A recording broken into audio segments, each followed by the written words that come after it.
ఇప్పుడు కూడా సభలో అందరూ కూడా అన్ని మనం విన్నాము. అమ్మగారి బోధలోకి వచ్చి ఎంత అందరినీ చైతన్యవంతం చేస్తున్నారు మనమంతా కూడా చెప్పుకున్నాం.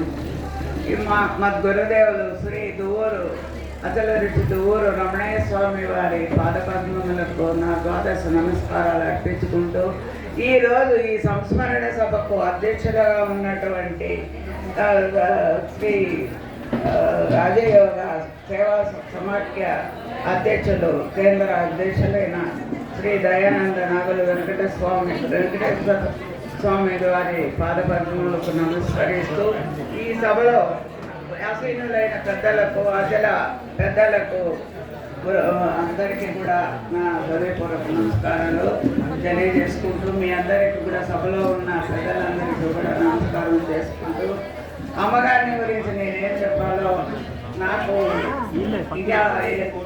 ఏమి ఆమె లేకుండా నేను దీన్ని సంవత్సరం ఎట్లా నడపాలనేది నాకు పెద్ద బాధాకరమైనటువంటి విషయం. మేమిద్దరం కూడా నేను నాయన దగ్గర 1982 సంవత్సరం నవంబర్లో నేను నాయన దగ్గర ఉపదేశం చేసుకున్నాను. అమ్మగారు నాకంటే కూడా 3 సంవత్సరాల ముందు అంటే 85లో 1985లోనే ఈ ఊళ్ళో చాలా మంది పెద్దలు నెల్లూరుకి పోయి రమణయ్య ఆయన శిష్యులుగా ఉన్నారు. అప్పటికే బోధ చెప్పుకుంటూ ఉన్నారు. నేను సుందరమ్మ గారని నాకు పేషెంట్, ఆమె ద్వారా మీలాంటి చదువుకున్న వాళ్ళ గురువులను చేరితే ఈ బోధ ప్రకాశిస్తుంది అని దృఢంగా నమ్మి నన్ను బలవంతంగా చేర్పించింది.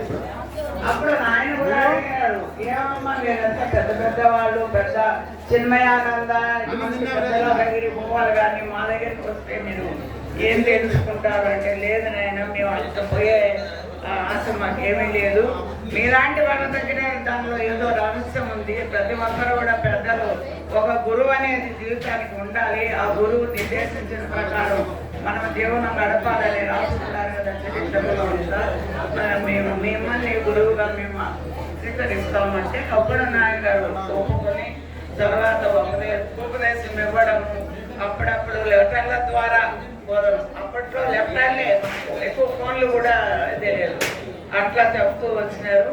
మేము అమ్మగారు మేము అప్పటి నుంచి కూడా పరిచయం అవ్వడము, నాయన వచ్చినప్పుడు అందరూ కూడా సత్సంగం పెట్టుకోవడము ఇట్లా అయ్యింది. అమ్మగారు నాకు పేషెంట్గా కూడా ఇప్పుడు అమ్మాయిని నా దగ్గరే డెలివరీ అయింది వనజాక్షమ్మ. నాకు పేషెంట్గా కూడా ఈ పక్క విలేజెస్ వాళ్ళు అందరూ కూడా నా దగ్గర రావడం అట్లా కూడా పరిచయం వాళ్ళకు. తర్వాత ఈ బోధలేకి వచ్చిన తర్వాత ఇంకా అందరూ కూడా నాకు ఎంతో సహాయ సహకారాలను అందిస్తూ ఈ ఆశ్రమం నిర్మాణం కానీ పెద్దల యొక్క సమాఖ్య విషయాలు కానీ ఇవన్నీ దొరకడము. నేను ఆమె లేని నేను అసలు ఎక్కడికి పోయి ఉండలేదు. చాలా ప్రయాణాలలో